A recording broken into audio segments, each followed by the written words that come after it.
ഇനി തെരഞ്ഞെടുപ്പിന് കഷ്ടിച്ച് 10 ദിവസം. അപ്പോൾ ഞാൻ പെട്ടെന്ന് ഓർക്കുന്നത്, മുമ്പൊരിക്കൽ കലാകൗമുദി കുറേ വർഷങ്ങൾക്ക് മുമ്പ് ഒരു കവർ സ്റ്റോറി ചെയ്തു. നിയമസഭയിൽ നിർബന്ധമായും ഉണ്ടാവേണ്ട ആളുകൾ, സുരേഷ് കുറുപ്പ് മുതൽ ചില ആളുകളുടെ ചിത്രം വെച്ചതായിരുന്നു ആ കവർ സ്റ്റോറി. അതുപോലെ നമ്മുടെ പാർലമെൻറ്റിൽ കേരളത്തിൽ നിന്ന് നിർബന്ധമായും ഉണ്ടാവണമെന്ന് TG കരുതുന്നത് ആരൊക്കെയാണ്? ഒരു കാരണവശാലും പാർലമെൻറ്റിൽ എത്തരുതെന്ന് കരുതുന്നവരും ആരാണ്? നമ്മുടെ പ്രേക്ഷകർക്ക് വലിയ താല്പര്യമുണ്ട്. ഞാൻ സംശയലേശം ഞാൻ പറയാം. BJPയിലെ 4 വനിതാ സ്ഥാനാർത്ഥികൾ നിർബന്ധമായും പാർലമെൻറ്റിലെത്തണം. അത് മൊത്തം പാർലമെൻറ്റിനൊരു മെസ്സേജ് ആയിരിക്കും, മൊത്തം ഭാരതത്തിനൊരു മെസ്സേജ് ആയിരിക്കും.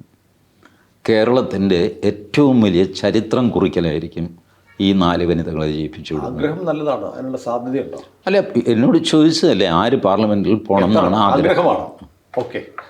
ഈ ഞാൻ പറഞ്ഞല്ലോ, ഈ തെരഞ്ഞെടുപ്പ് പ്രവചിക്കാൻ ഞാൻ സാധാരണ ചെയ്യാറില്ല. ഇന്നാൾ ജയിക്കും, ഇന്നാൾ തോക്കും. ജനങ്ങൾ വോട്ട് ചെയ്യുന്ന പോലെയാണ് തോൽവിയും ചെയ്യുക. സാധ്യത എന്നൊക്കെ നമുക്ക് പറയാം. ബട്ട് ആഗ്രഹം എന്ന് പറയുന്നത് വേറെ. ഈ 4 വനിതാ സ്ഥാനാർത്ഥികൾ തീർച്ചയായിട്ടും BJP ഏറ്റവും അധികം കോൺസെൻട്രേറ്റ് ചെയ്യേണ്ടത് അവിടെയാണ്. മാത്രമല്ല BJPയുടെ ക്യാമ്പയിൻ പോയിൻ്റ് ആകേണ്ടതും ഇതാണെന്ന് ഞാൻ കരുതുന്നു. ഒന്ന്, മോദി അധികാരത്തിൽ വന്നത് മുതൽ നോക്കുക, സുനിലിൻ്റെ വീട് പ്രായേണ വൃത്തിയാക്കുന്നത് ആരാണ്? സുനിലാണോ ഭാര്യയാണോ? ഭാര്യയാണ്. സ്വച്ഛ ഭാരത് ആർക്ക് വേണ്ടിയിട്ടാണ്? ഭാര്യ, സ്ത്രീകൾക്ക് വേണ്ടിയിട്ടാണ്. ടോയ്ലറ്റ് പണിഞ്ഞു, 12 കോടി ടോയ്ലറ്റോ മറ്റോ പണിഞ്ഞു. ആരാണ് ടോയ്ലറ്റ് ഏറ്റവും അധികം ആഗ്രഹിക്കുന്നത്? നമ്മൾ വല്ല ഒരു ഇലക്ട്രിക് പോസ്റ്റിൻ്റെ മറവിൽ സൂത്രത്തിന് ആരും കാണുന്നില്ല എന്ന് നമ്മളങ്ങ് സങ്കല്പിക്കുക. എല്ലാവരും കാണുന്നുണ്ട്, നമ്മൾ സങ്കല്പിച്ച് മൂത്രം ഒഴിക്കും. ഇവർക്കിത് പറ്റില്ല. ആർക്ക് വേണ്ടിയിട്ടാണ് ടോയ്ലറ്റ്? സ്ത്രീകൾക്ക് വേണ്ടിയിട്ടാണ്. ഗ്യാസ്, സാധാരണ ഒരു വീട്ടിൽ ഭക്ഷണം തയ്യാറാക്കുന്ന, ഇപ്പോൾ എക്സെപ്ഷൻസ് ഉണ്ടാകാൻ കേട്ടോ, സാധാരണ ഒരു വീട്ടിൽ ഭക്ഷണം ഉണ്ടാക്കുക എന്ന് പറയുന്നത് സ്ത്രീയുടെ ജോലിയാണ്. സ്ത്രീകൾക്കാണ് ഗ്യാസ്. വീട്, സുനിൽ സ്വന്തം വീട് വെച്ചിട്ടുണ്ടോ? ആ വീട് വയ്ക്കാനായിട്ട് എത്ര PPP അടിച്ചിട്ടുണ്ട് ഭാര്യ? വീട് വീട് വീട് PPP. ഈ മാരുതിയുടെ പുറകിൽ സൂപ്പർ എക്സ്പ്രസ് PPP അടിക്കുമല്ലോ, മറന്നൊക്കെ പറഞ്ഞു. ഇതുപോലെ വീട് വീട് വീട് വീട് വീട് അവസാനം അവരുടെ പ്രാർത്ഥനയും വഴിപാടുകളും ഒന്നും കാണാതിരിക്കാൻ പറ്റില്ല. ആർക്കാണ് വീട്? ഒരു വീട്ടമ്മയ്ക്കാണ് വീട്. മോദിയുടെ സകല പോളിസികളും towards the family and the women. ഫാമിലിയെ നിലനിർത്തുന്നത് വിമനാണ്. അല്ലാതെ ഞാനും സുനിലുമൊക്കെ ഈ വാചകമല്ലാതെ വേറെ ഒന്നും ചെയ്യില്ലല്ലോ. കുടുംബം നിലനിർത്തി കൊണ്ടുപോകുന്നത് വീട്ടുകാര്യങ്ങളാണ്. അതിൻ്റെ പുറത്ത് നമ്മളുടെ ഭരണമുണ്ട്, അതും കൂടെ അവർ സഹിക്കണം. അല്ല, അതുകൊണ്ടാണ് നമ്മൾ ഇറങ്ങി നടക്കുന്നത്. അതാണ് ഞാൻ പറഞ്ഞത്. ഈ 4 വനിതാ സ്ഥാനാർത്ഥികളെ ഇവരെ പ്രൊജക്റ്റ് ചെയ്യുക. This is the message which BJP wants to give to the whole of India and Kerala. ഇപ്പോൾ ആലപ്പുഴയിൽ സ്ത്രീ വോട്ടർമാരാണ് കൂടുതൽ. എന്തുകൊണ്ട് ശോഭാ സുരേന്ദ്രൻ്റെ കാര്യത്തിൽ ഇങ്ങനൊരു നിലപാട് പാർട്ടി എടുത്തിട്ട് ക്യാമ്പയിൻ നടത്തുന്നില്ല? അത് നടത്തേണ്ടതല്ലേ? ഞാൻ നോക്ക്, A ക്ലാസ് ഒന്നുമല്ല. തിരുവിതാംകൂറിലെ ഏക വനിതാ സ്ഥാനാർത്ഥി ശോഭാ സുരേന്ദ്രനാണ് തിരുവിതാംകൂറിൽ. എറണാകുളത്തിന് തെക്കോട്ട് ഏതെങ്കിലും പാർട്ടിയിൽ ഒരു വനിതാ സ്ത്രീ ആയിട്ടുണ്ടോ? ഇല്ല. അല്ല, വനിതാ സ്ഥാനാർത്ഥിയായിട്ടുണ്ടോ? ഇല്ല. BJPക്ക് മാത്രമേ ഉള്ളൂ. ഇത് BJP പ്രൊജക്റ്റ് ചെയ്യണ്ടേ? ഇതൊരു പോയിന്റ് അല്ലേ? U don't have even A candidate. ഞാൻ പറയുന്നത് ശോഭാ സുരേന്ദ്രനെ ജയിപ്പിക്കുന്നല്ല, ശോഭാ സുരേന്ദ്രൻ മാത്രമേ ഉള്ളൂ, വേറെ സ്ഥാനാർത്ഥിയില്ലാന്ന്. പത്തനംതിട്ടയിൽ വനിതാ സ്ഥാനാർത്ഥിയുണ്ടോ? ആറ്റിങ്ങലുണ്ടോ? തിരുവനന്തപുരത്തുണ്ടോ? കൊല്ലത്തുണ്ടോ? മാവേലിക്കരയിലുണ്ടോ? ഇല്ലല്ലോ. The whole Thiruvithamkoor is blank except one Shobha Surendran. അതാണ് ശോഭയുടെ പ്രാധാന്യം. അല്ലാതെ ശോഭാ സുരേന്ദ്രൻ വന്നു കഴിഞ്ഞാൽ സ്വർഗരാജ്യമാക്കുമെന്നൊന്നും ഞാൻ പറയുന്നില്ല. കഴിവുള്ളതൊക്കെ ചെയ്യും, ചിലത് ചെയ്യാതെ പോകും, എന്തെങ്കിലുമൊക്കെ സംഭവിക്കുമായിരിക്കും. But the importance of Shobha Surendran is that she is the only woman candidate in Travancore. എറണാകുളത്തിന് തെക്കോട്ട് വലിയ പോയിന്റാണ്. വേറെ ഒരു കോമ്പിനേഷനും ഒരു സ്ഥാനാർത്ഥിയിൽ വല്ല ഈ സ്വതന്ത്ര സ്ഥാനാർത്ഥി എന്നൊക്കെ പറഞ്ഞ് എന്തെങ്കിലും ഇനി ശോഭയെ തോൽപ്പിക്കാനായിട്ട് വേറൊരു ശോഭ ഏതെങ്കിലും അങ്ങനെ വല്ലതും നിൽക്കുന്നുണ്ടെങ്കിലേ ഉള്ളൂ. ബട്ട് ഈ major combinations LDF, UDF, NDA അവർക്ക് തിരുവിതാംകൂർ ഭാഗത്ത് ഒരേ ഒരു സ്ഥാനാർത്ഥിയേ ഉള്ളൂ, അത് ശോഭാ സുരേന്ദ്രനാണ്. ഇത് പ്രൊജക്റ്റ് ചെയ്യണ്ടേ? ഈ ഇമ്പോർട്ടൻസ് ഒക്കെ ഉള്ളത് കൊണ്ടാണ് ഞാൻ ഈ 4 വരുന്ന സ്ഥാനാർത്ഥികളെ കോൺസെൻട്രേറ്റ് ചെയ്യണമെന്ന് പറയുന്നത്. അവർ ജയിക്കില്ല എന്നുള്ളത് വേറെ കാര്യം. ശോഭയ്ക്ക് ജയിക്കാൻ നല്ല സാധ്യതയുണ്ട്. ഡെസ്പൈറ്റ് ഓൾ ഓഡ്സ് നിവേദിത സുബ്രഹ്മണ്യന് ചാൻസ് ഉണ്ട് പൊന്നാനിയിൽ. ഞാനിത് പറയുമ്പോൾ ഇങ്ങനെയൊക്കെ വട്ടാണെന്ന് പറയും. പൊന്നാനി മുസ്ലിം ഭൂരിപക്ഷമാണ്, അങ്ങനെയാണ്. ലുക്ക്, പൊന്നാനിയിലെ 2 LDF UDF സ്ഥാനാർത്ഥികളും ഡിസ്ക്രെഡിറ്റഡ് പൊളിറ്റീഷ്യൻസാണ്. But you must know how to discredit them. ഒരാൾ മുസ്ലിം ലീഗിൽ വഴക്കിട്ട് പുറത്തിറങ്ങി വലിയ പണക്കാരൻ, മറ്റേ ആൾ മണ്ണിനും ചുണ്ടാമ്പിനും കൊള്ളില്ലാതെ കുറേ കാലമായിട്ട് രാജ്യസഭയിലും ലോക്സഭയിലും ഇങ്ങനെ പോയിക്കൊണ്ടിരിക്കുന്നു Abdul Samad. I have nothing against him, but what is his quality? Number 2, ഇവരുടെ ഈ MP ഫണ്ട് ഒരു മനുഷ്യൻ നേരെ ചിലവാക്കിയിട്ടില്ല. ഒരു 10%, 15% ഒക്കെ ബാക്കി വന്നാൽ നമുക്ക് മനസ്സിലാക്കാം. പക്ഷേ ഇത് എത്ര? 7 കോടി മാത്രം. അതിന് കണക്കും കൊടുത്തിട്ടില്ല. Is this not an issue? And you see, ഈ വിമൻ സ്ഥാനാർത്ഥികൾ ജയിച്ചു വന്നു കഴിഞ്ഞാൽ അവർ കുറഞ്ഞത് 95% എങ്കിലും ചിലവാക്കും. Across LDF UDF BJP Sunil നോക്കിയോ, കേരളത്തിൽ ഏതൊക്കെ മുനിസിപ്പാലിറ്റി പഞ്ചായത്ത് സ്ത്രീകൾ ഭരിക്കുന്നുണ്ടോ 30% ഉണ്ടല്ലോ, അവിടെ സംവരണം കൊടുത്തേ പറ്റുള്ളൂ. അതുകൊണ്ടാണ് ഇവർ വരുന്നത്, അല്ലെങ്കിൽ അവർ വരില്ലായിരുന്നു.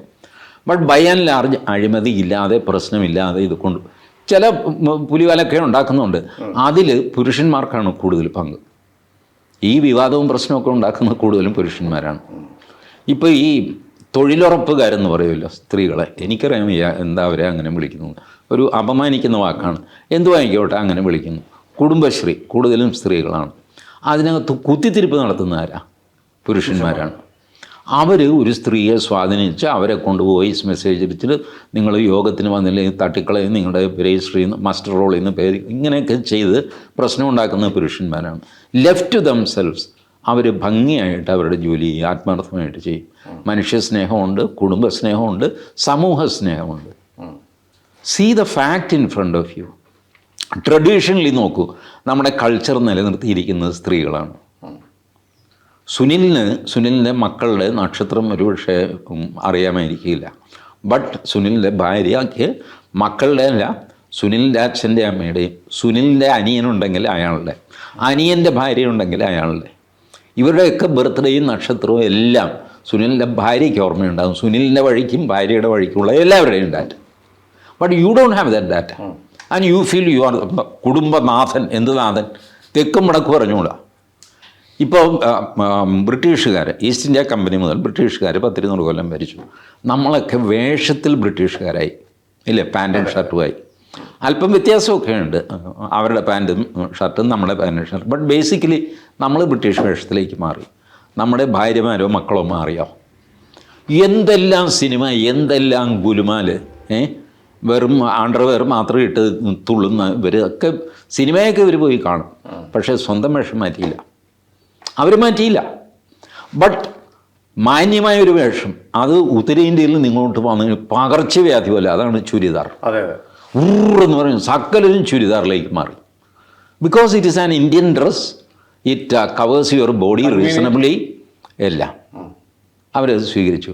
ഒരിക്കലും ഡ്രസ്സിൽ പോലും സംസ്കാരം പാലിക്കാൻ നിർബന്ധ ബുദ്ധി അവർ സ്ത്രീകൾ കാണിച്ചതുപോലെ പുരുഷന്മാർ കാണിച്ചിട്ടില്ല. നമ്മൾ വളരെ വൾണറബിളാണ് പുരുഷന്മാർ. പെട്ടെന്ന് സാംസ്കാരികമായ അധിനിവേശം സാധിക്കും. ഫോറിൻ ലിക്കർ ഡിം എന്ന് പറഞ്ഞ് കയറി വന്നില്ലേ, വേണ്ടടാ എനിക്ക് നാടൻ മതിയും. എൻ്റെ വില്ലേജിനുണ്ടായിരുന്നു, പുകവലിക്കാരനായിരുന്നു.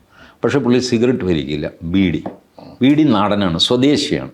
മഹാത്മാഗാന്ധിയുടെ പ്രിൻസിപ്പിളാണ്. പുള്ളി ഇപ്പോൾ പുകവലിക്കുമ്പോൾ പോലും മഹാത്മാഗാന്ധിയെ വിടുന്നില്ല എന്നുള്ളതാണ് വലിയച്ഛൻ്റെ മഹത്വമായിട്ട് ഞാൻ കണ്ടത്. ഇന്ത്യൻ നിർമ്മിത വിദേശ IMFL.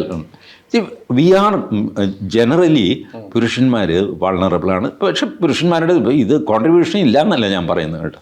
ഇപ്പോൾ വൾണറബിളാണ് പുരുഷന്മാർ, കോംപ്രമൈസ് ചെയ്യും വളരെ പെട്ടെന്ന്. അതുകൊണ്ടാണ് പൊളിറ്റിക്സിലും പുരുഷന്മാർ വേഗം കയറി വരുന്നത്. കോംപ്രമൈസ് ചെയ്യാൻ, കൂടെ നിൽക്കുന്നവനെ കുത്താൻ വെട്ടാനൊക്കെ. Coming back to our original point, ഈ 4 സ്ത്രീകളെ കോൺസെൻട്രേറ്റ് ചെയ്ത് BJP ക്യാമ്പയിൻ ചെയ്യണമായിരുന്നു എന്നുള്ള അഭിപ്രായക്കാരനാണ്. അതുകൊണ്ട് അല്ല, ഇനിയും സമയമുണ്ട്. That depends on prime minister. Prime minister ഈ ഒരു ബൂസ്റ്റ് കൊടുത്തു കഴിഞ്ഞാൽ അസാമാന്യമായിരിക്കും. അതിൽ BJP-യിൽ തന്നെ പുരുഷന്മാർക്ക് അസ്വസ്ഥതയുണ്ടാവാം, ബിക്കോസ് ശ്രദ്ധ അവരിലേക്ക് പോകുന്നു എന്നുള്ളത്. ബട്ട് ഒരു ലാർജർ മെസ്സേജ് എന്നും മോദി കൊടുത്തുകൊണ്ടിരുന്നത് കുടുംബങ്ങളാണ്, കുടുംബങ്ങൾ നിലനിർത്തുന്നത് സ്ത്രീകളാണ്. അതുകൊണ്ട് അടിസ്ഥാന സൗകര്യം എന്ന് പറഞ്ഞാൽ സ്ത്രീകൾക്കുള്ള സൗകര്യമാണ്. ആ സൗകര്യം കൊടുത്തു കഴിഞ്ഞാൽ അടിസ്ഥാനം ഉറച്ചു. പിന്നെ രാഷ്ട്രത്തെ ആർക്കും അട്ടിമറിക്കാൻ സാധ്യമല്ല. ഒരു രാജ്യത്തെ സ്ത്രീകളുടെ ക്യാരക്ടർ നശിച്ചാൽ ആ രാജ്യം ചീട്ടുകൊട്ടാരം പോലെ തകരും. സുനിൽ നോക്കൂ, 24 മണിക്കൂർ വെള്ളമടിച്ച് കുഴഞ്ഞ് തെറിയും പറഞ്ഞ് നടക്കുന്ന ഒരു ഭർത്താവ് ഉള്ളപ്പോൾ പോലും അയാളിൽ നിന്നുണ്ടായ 2 മക്കളെയും പഠിപ്പിച്ച് അയാൾക്ക് കള്ളു കുടിക്കാനുള്ള കാശും കൊടുത്ത് അയാളുടെ തല്ലും കൊണ്ട് ആ സ്ത്രീ കുടുംബം നടത്തും. ഒടുവിൽ ഇയാൾ ലിവർ സിറോസിസ് വന്ന് മരിക്കും.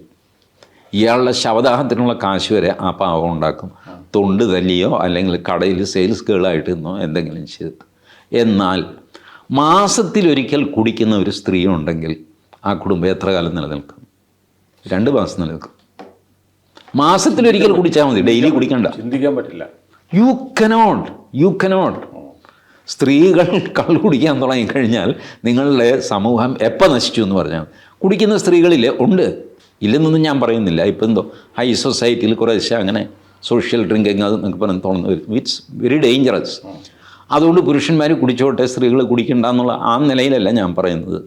ദ വേ ഈ പുരുഷന്മാർ കോംപ്രമൈസ് ചെയ്ത് കഴിഞ്ഞാലും കുടുംബം തകരില്ല.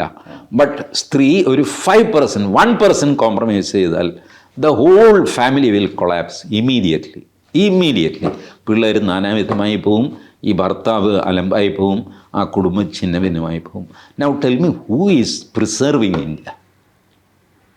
ഇന്ത്യയിൽ അവിടെയായിട്ട് മഹാത്മാഗാന്ധി, ജവഹർലാൽ നെഹ്റു ഒക്കെ നിൽക്കട്ടെ, ഏകദേശം തുല്യമായിട്ട് വയ്ക്കേണ്ട ഒരു പ്രതിമ ഇന്ത്യൻ വീട്ടമ്മയുടെ പ്രതിമയാണ്.